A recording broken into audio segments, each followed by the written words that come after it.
A Sociedade Espírita Caminho, Verdade e Vida apresenta audiolivro Boa Nova, obra psicografada por Chico Xavier e ditada pelo Espírito Humberto de Campos. Capítulo 10 O Perdão.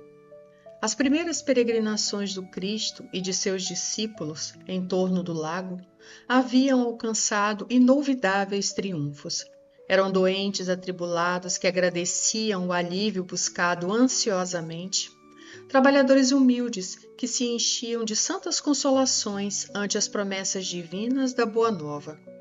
Aquelas atividades, entretanto, começaram a despertar a reação dos judeus rigoristas que viam em Jesus um perigoso revolucionário. O amor que o profeta Nazareno pregava vinha quebrar antigos princípios da lei judaica. Os senhores da terra observavam cuidadosamente as palestras dos escravos que permutavam imenso júbilo proveniente das esperanças num novo reino que não chegavam a compreender. Os mais egoístas pretendiam ver no profeta generoso um conspirador vulgar que desejava levantar as iras populares contra a dominação de Herodes.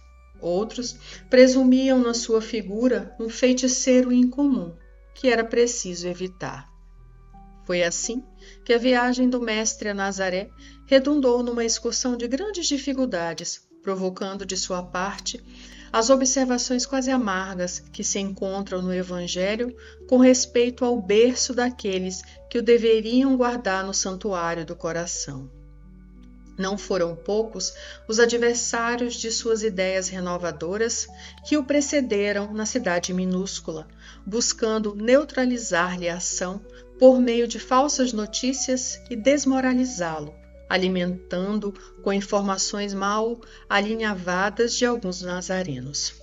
Jesus sentiu de perto a delicadeza da situação que o lhe criara com a primeira investida dos inimigos gratuitos de sua doutrina, mas aproveitou todas as oportunidades para as melhores lições na esfera do ensinamento. No entanto, o mesmo não aconteceu a seus discípulos. Filipe e Simão Pedro chegaram a questionar seriamente com alguns senhores da região, trocando palavras ásperas em torno das edificações do Messias. As gargalhadas irônicas, as apreciações menos dignas, lhes acendiam no ânimo propósitos impulsivos de defesas apaixonadas. Não faltavam os que viam no Senhor um servo ativo do espírito do mal, um inimigo de Moisés, uma secla de príncipes desconhecidos ou de traidores ao poder político de Antipas. Tamanhas foram as discussões em Nazaré que os seus reflexos nocivos se faziam sentir fortemente sobre toda a comunidade dos discípulos. Pedro e André advogavam a causa do mestre com expressões incisivas e sinceras. Tiago aborrecia-se com a análise dos companheiros. Levi protestava, expressando o desejo de instituir debates públicos, de maneira a evidenciar-se a superioridade dos ensinos do Messias em confronto com os velhos textos. Jesus compreendeu os acontecimentos e calmamente ordenou a retirada, afastando-se da cidade com tranquilo sorriso. Não obstante a determinação e apesar do regresso a Cafarnaum, a maioria dos apóstolos prosseguiu em discussão, estranhando que o mestre nada fizesse, reagindo contra as envenenadas insinuações a seu respeito. Daí a alguns dias, obedecendo às circunstâncias ocorrentes naquela situação, Pedro e Filipe procuraram avistar-se com o Senhor, ansiosos pela claridade dos seus ensinos. Mestre, chamaram-vos servo de Satanás e reagimos prontamente, dizia Pedro com sinceridade ingênua. Observávamos que, por vós mesmo, nunca oporíeis a contradita, ajuntava Filipe, convicto de haver prestado excelente serviço ao mestre bem-amado, e por isso revidamos aos ataques com a maior força de nossas expressões. Não obstante o calor daquelas afirmativas, Jesus meditava com uma doce placidez no olhar profundo, enquanto os interlocutores o contemplavam, ansiando pela sua palavra de franqueza e de amor.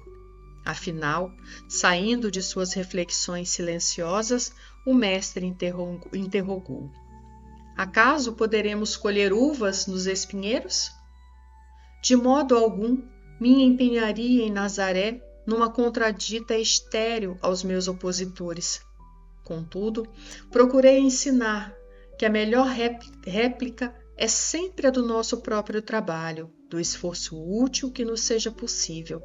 Nesse particular, não deixei de operar na minha esfera de ação, de modo a produzir resultados à nossa excursão à cidade vizinha, tornando-a proveitosa, sem desdenhar as palavras construtivas no instante oportuno. De que serviriam as longas discussões públicas inçadas de doestos e zombarias? Ao termo de todas elas, teríamos apenas menores possibilidades para o triunfo glorioso do amor e maiores motivos para a separatividade e odiosas dissensões. Só devemos dizer aquilo que o coração pode testemunhar mediante atos sinceros, porque de outra forma as afirmações são simples ruído sonoro de uma caixa vazia. Mestre, atalhou Filipe, quase com mágoa, a verdade é que a maioria de quantos compareceram às rogações de Nazaré falava mal de vós. Mas não será vaidade exigirmos que toda a gente tenha de nossa personalidade elevado conceito? Interrogou Jesus com energia e serenidade. Nas ilusões que as criaturas da terra inventaram para sua própria vida, nem sempre constitui bom atestado da nossa conduta o falarem todos bem de nós, indistintamente. Agradar a todos é marchar pelo caminho largo, onde estão as mentiras da convenção.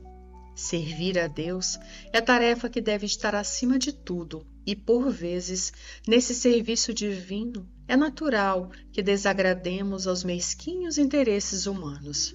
Filipe, sabes de algum emissário de Deus que fosse bem apreciado no seu tempo? Todos os portadores da verdade do céu são incompreendidos de seus contemporâneos. Portanto, é indispensável consideremos que o conceito justo é respeitável, mas, antes dele, necessitamos obter a aprovação legítima da consciência dentro de nossa lealdade para com Deus. Mestre, obtemperou Simão Pedro, a quem as explicações da hora calavam profundamente. Nos acontecimentos mais fortes da vida, não deveremos então utilizar as palavras enérgicas e justas? Em toda circunstância, convém naturalmente que se diga o necessário, porém, é também imprescindível que não se perca tempo. Deixando transparecer que as elucidações não lhe satisfaziam plenamente, perguntou Filipe: Senhor, vossos esclarecimentos são indiscutíveis. Entretanto, preciso acrescentar que alguns dos companheiros se revelaram insuportáveis nessa viagem a Nazaré. Uns me acusaram de brigão e desordeiro, outros de mal entendedor de vossos ensinamentos. Se os próprios irmãos da comunidade apresentam essas falhas, como há de ser o futuro do Evangelho? O mestre refletiu um momento e retrucou: Estas são perguntas que cada discípulo deve fazer a si mesmo. Mas, com respeito à comunidade, Filipe, pelo que me compete esclarecer, cumpre-me perguntar-te se já edificaste o reino de Deus no íntimo do teu espírito.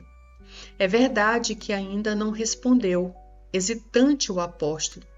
De dentro dessa realidade, podes observar que, se o nosso colégio fosse constituído de irmãos perfeitos, teria deixado de ser irrepreensível pela adesão de um amigo que ainda não houvesse conquistado a divina edificação.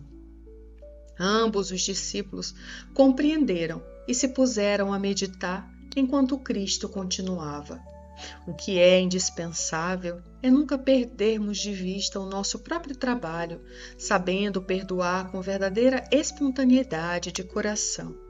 Se nos labores da vida um companheiro nos parece insuportável, é possível que também algumas vezes sejamos considerados assim.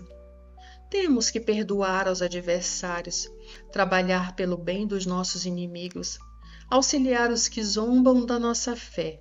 Nesse ponto de suas afirmativas, Pedro atalhou, dizendo: Mas, para perdoar, não deveremos aguardar que o inimigo se arrependa? E que fazer na hipótese de um malfeitor assumir a atitude dos lobos sob a pele da ovelha? Pedro, o perdão não exclui a necessidade da vigilância, como o amor não prescinde da verdade. A paz é um patrimônio que cada coração está obrigado a defender para bem trabalhar no serviço divino que lhe foi confiado. Se o nosso irmão se arrepende e procura o nosso auxílio fraterno, amparemo-lo com as energias que possamos despender, mas em nenhuma circunstância cogites de saber se o teu irmão está arrependido. Esquece o mal e trabalha pelo bem. Quando ensinei que cada homem deve conciliar-se depressa com o adversário, busquei salientar que ninguém pode ir a Deus com um sentimento de odiosidade no coração. Não poderemos saber se o nosso adversário está disposto à conciliação. Todavia, podemos garantir que nada se fará sem a nossa boa vontade, o pleno esquecimento dos males recebidos. Se o irmão infeliz se arrepender, estejamos sempre dispostos a ampará-lo e a todo momento precisamos e devemos olvidar o mal. Foi quando então fez Simão Pedro a sua célebre pergunta: Senhor, quantas vezes pecará meu irmão contra mim, que lhe hei de perdoar? Será até 7 vezes? Jesus respondeu-lhe calmamente: Não te digo que até 7 vezes, mas até 70 vezes 7. Daí por diante, o mestre sempre aproveitou as menores oportunidades para ensinar a necessidade do perdão recíproco entre os homens na obra sublime da redenção. Acusado de feiticeiro, de servo de Satanás, de conspirador, Jesus demonstrou em todas as ocasiões o máximo de boa vontade para com os espíritos mais rasteiros de seu tempo. Sem desprezar a boa palavra, no instante oportuno, trabalhou a todas as horas pela vitória do amor, com o mais alto idealismo construtivo. E no dia inesquecível do Calvário, em frente dos seus perseguidores e verdugos, revelando aos homens ser indispensável a imediata conciliação entre o espírito e a harmonia da vida, foram estas as suas últimas palavras: Pai, perdoa-lhes, porque não sabem o que fazem.